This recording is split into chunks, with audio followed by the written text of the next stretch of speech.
2082 साल मङ्सिर 3 गते बिहान यो सिमरा एयरपोर्ट हो र अहिले यहाँको माहौल सुनसान छ। यो सुनसान ठाउँ कसरी 81 हिंसाको केन्द्र बन्न पुग्यो त? त्यो जान्नुभन्दा अगाडि एउटा कुरा बुझौँ है त। 2081 भाद्र 24 गते भएको विद्रोहपछि प्रमुख दलका नेताहरू आफ्नो अस्तित्व नै छैन कि जसरी लुक्न थाले र जब माहौल शान्त भयो तब फेरि यिनै नेताहरू जेनजीलाई ग्याली गर्दै सलबलाउन थाल्छन्। त्यो सलबलाउने मध्ये प्रमुख पार्टी हो नेकपा एमाले, केपी ओली अनि महेश बस्नेत। विभिन्न ठाउँमा जनसभा गर्दै कार्यकर्ताको भेला गर्न थालेको एमाले बाराको माहौलको बारेमा कल्पना नै गरेको थिएन। ल आउनुहोस्, मङ्सिर 3 गते भएको सिमराको जेनजी प्रोटेस्ट कसरी हिंसामा परिणत भयो सिकेतुतको आजको भिडियोमा जान्नेछौँ।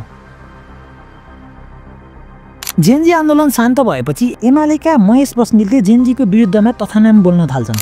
उनले जेनजीलाई आतङ्ककारी समेत भन्न भ्याएका थिए। अब एकछिन भाद्र 23 गतेको आन्दोलनलाई थोरै चर्चा गरौँ है। भ्रष्टाचार विरुद्धको त्यो आन्दोलन मुख्यतः केपी ओलीकै विरुद्धमा भएको प्रष्ट देखिन्थ्यो।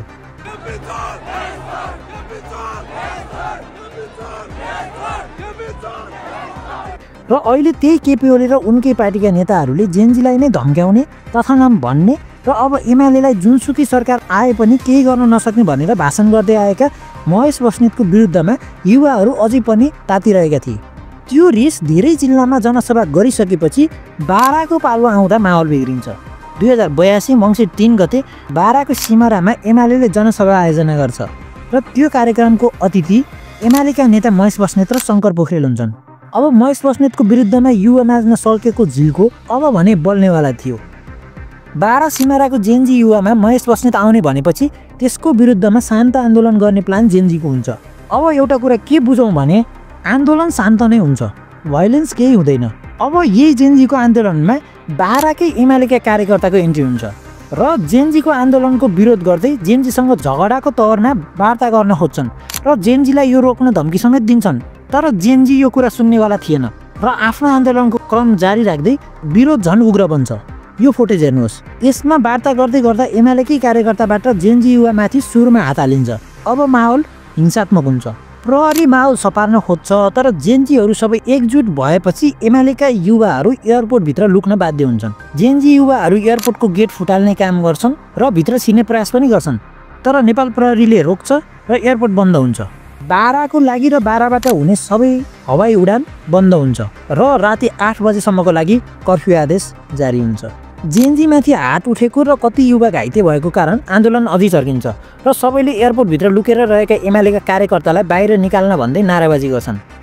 यता भने महेश बस्नेत र शङ्कर पोखरेल काठमाडौँको त्रिभुवन अन्तर्राष्ट्रिय विमानस्थलमै रोकिन्छन् र एयरपोर्ट क्र्यूद्वारा यस्तो घटना भयो, अब जान मिल्दैन, उडान रद्द भएको खबर पाउँछन्।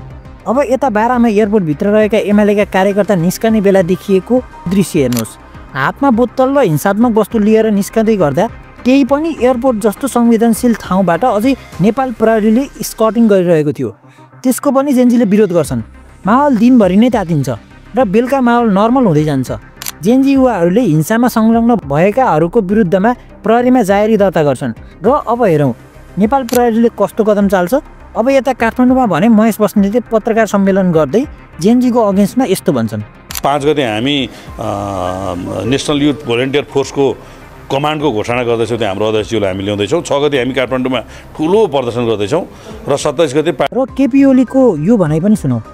बारामा होस् कि जहाँसुकै होस्, एमालेमाथि हमला हुन्छ भने एमाले भाग्ने होइन, फनक्क पर्छ। यो घटना हुँदा धेरैलाई के नेपाल गृहयुद्धमा जाँदै हो कि भन्ने डर पनि लागेको छ। यस्तो हावादारी खबर नफैलाऊ। नेपाल बनाउने कि बिगार्ने हाम्रो हातमा छ। शान्तिपूर्ण वातावरणको लागि पहल गरौँ, हिंसा र अशान्तिलाई बढावा नदिउँ, चुनावको लागि वातावरण सिर्जना गरौँ। अब हात त हाल्ने, तर मतपत्रमा फेरि यस्तै नेता नआउन् र यस्तो विरोध गरेर हिंसाको वातावरण सिर्जना हुन नदिन आफ्नो मत हाल्ने अधिकार प्रयोग गरौँ। सही उम्मेदवार सुनिश्चित गरौँ, बुलेटको बदला ब्यालेटमा दिउँ। धन्यवाद।